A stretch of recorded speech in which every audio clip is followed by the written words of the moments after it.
Normally on this channel, I talk a lot about synths and various hardware devices. But in this video and a few videos going ahead, we're gonna talk about music production on the iPad. Now, there are a lot of various music production apps, including instruments, effects, and DAWs. And we're gonna take a look at some of the most common and, in my opinion, best DAWs for iPad. First out is an app I got a lot of questions about in my review video about the MPK Mini Play Mark III.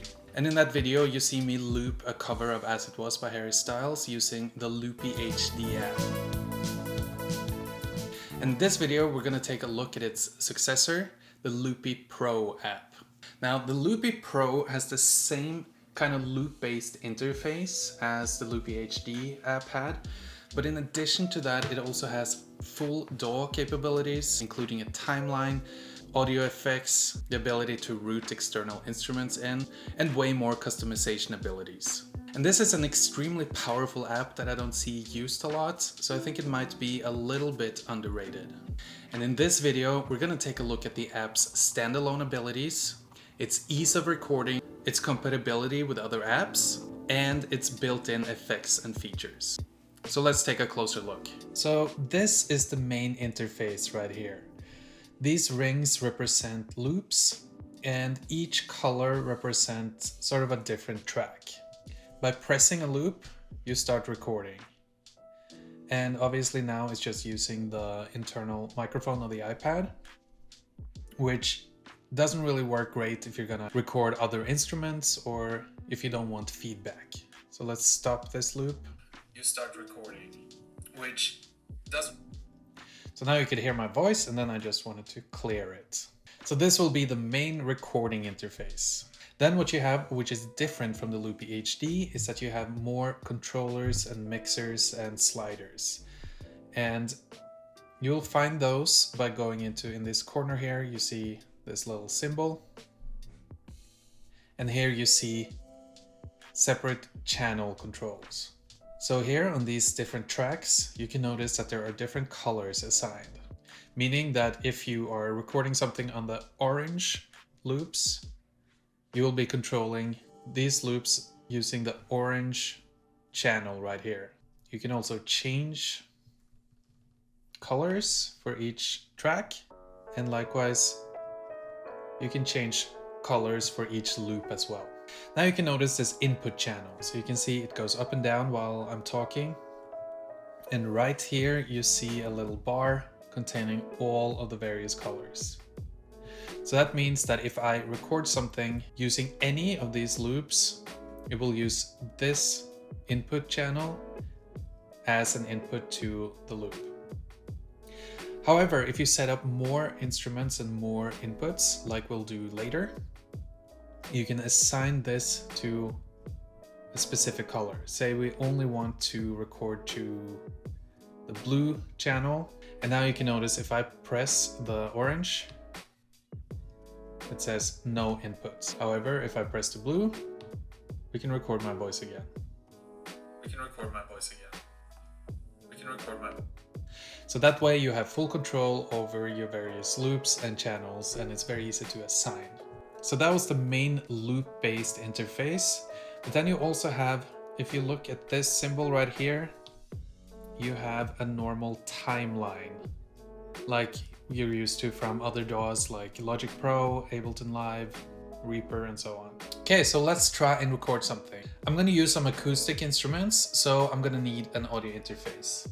And for this specific use, I think I'm gonna use the Zoom H6 because it has a very good stereo mic, and it also has 4 extra inputs, 2 on each side. Now I have a lot of different audio interfaces in the videos coming in the future weeks. I'm gonna display some different ones, but I think this one works really well for acoustic recordings, especially because of this really good stereo mic. So let's just connect that to the iPad. Okay, so now we have connected the Zoom H6 as an audio interface. And now we can change the input source. So if we press the plus sign here, we can select the add hardware input. And then we have, you see H6, and then you have 6 mono inputs and 3 stereo inputs. So at first I'm gonna record a guitar. So let's select the 1+2, which is this microphone right here. Okay, then I'm just gonna pack up my guitar and we'll do a little bit of a recording. Okay, so I got my trusty old guitar right here, and now I have assigned the input track to the orange loop. So let's just record something.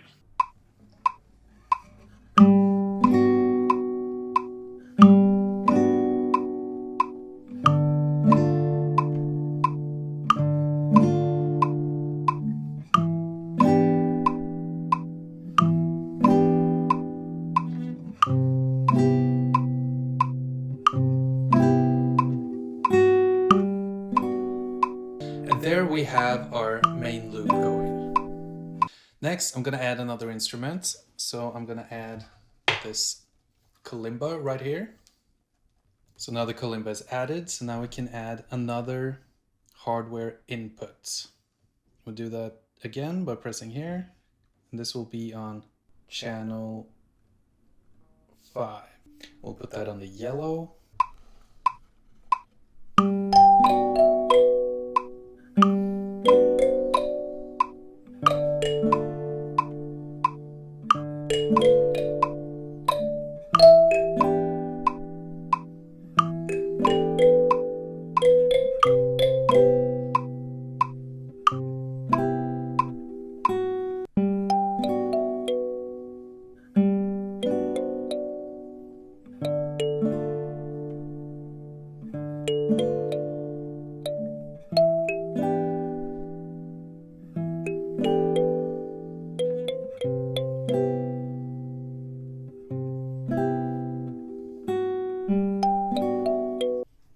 So it sounds pretty decent, but it's still very dry. So the good thing about this app is that it does have a lot of effects built into it. And you access them by pressing the plus sign on the effects right here and on the track that corresponds to the color where your recording is. So let's say we want to add some reverb to our kalimba. Then we go to the yellow right here. Then we can add reverb right here. Now if we mute the guitar,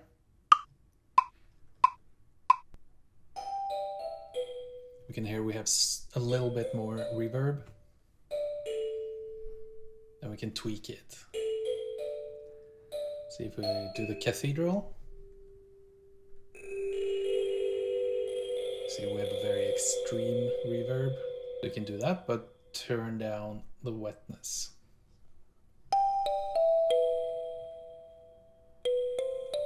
And then we got a fairly decent reverb. By the way, this song is a song from a video I made a couple of years ago where I made a song completely out of rain sounds, and I'll leave a card for that right there so you can check it out if you want. Okay, so now we recorded some acoustic instruments, but say we want to record some MIDI. Now, the app doesn't have the ability to edit MIDI internally, but you can use third-party plugins, and you can also add third-party plugins as VSTs or virtual instruments. So let's do that on a new track. So we go to the plus, and then we add audio unit inputs. Now you can also add inter-app audio inputs, which does kind of the same thing, but I find the audio unit input to be way more stable. So we press that, and then we select a instrument. I'm gonna select the Moog Model 15. And then we will put that on the green channel. And then we have this instrument open here. Now you can play this instrument using the on-screen keyboard. But I would rather use a MIDI keyboard. So I'm going to connect a MIDI keyboard right now, and then I'm going to show you how you set it up. Okay, so here I have the Akai MPK Mini Play Mark III. I'm going to use that as a MIDI keyboard. Now you can tell it's connected, but if I play, nothing happens. The reason for that is because I have not routed MIDI to the Loopy app. So again, we go to the plus sign, press add MIDI, and then we select MPK Mini Play Mark III. And then you have a separate track for MIDI right here. You press the plus for destinations, and then you select model 15. And now we can play this instrument using the keyboard. Okay, so let's find a preset that's a little nicer. I like this one.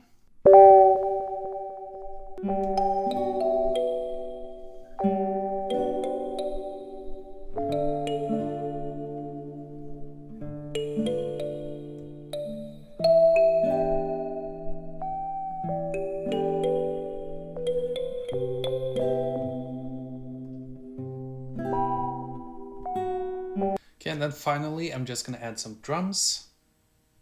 And I did that by just connecting the audio out from the keyboard into the Zoom. Then we can just reassign this first track, and then we make a little drum loop as well. And the drum loop only has to be 1 bar, because we're not doing anything fancy.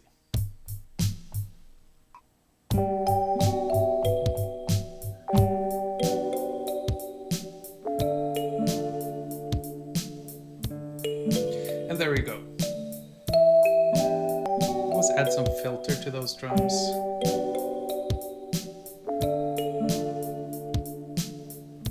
Do a little low pass.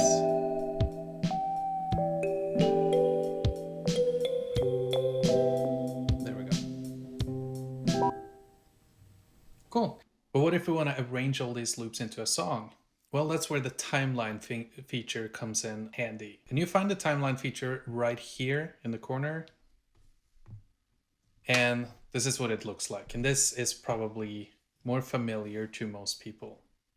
Now, just like with the loops, the tracks are divided into different colors. And you can see a little graphic right here on each track showing you if something is recorded or not. Now, in order to make an arrangement, we simply press and hold on the timeline where we want the recording to be inserted. So for the guitar here, that was on the orange track. Just press and hold right here.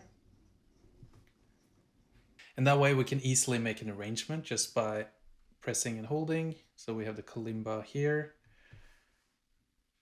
And then maybe we want the drums to come in right here. Can just loop that, and then we'll add the little wonky moog part.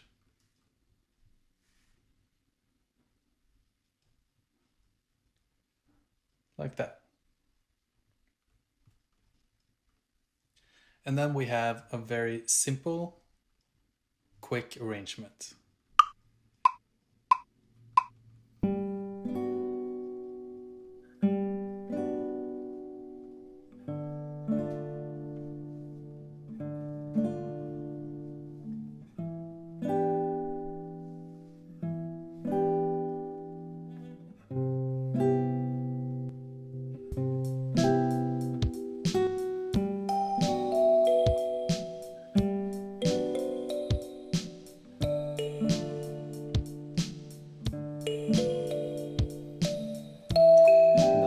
Are way too loud, so we can turn those down.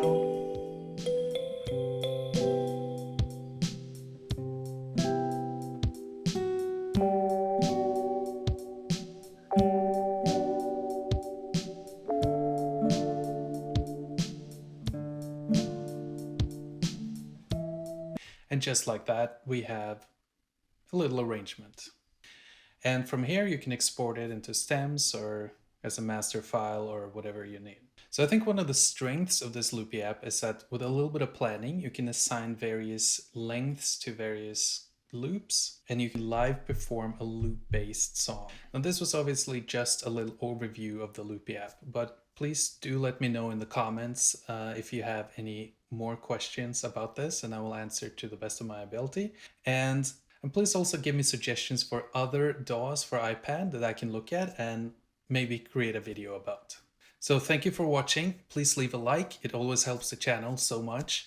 See you in the next video, and in the meantime you can check out this video right here where I'm taking a closer look at the Ableton Note app for iPad.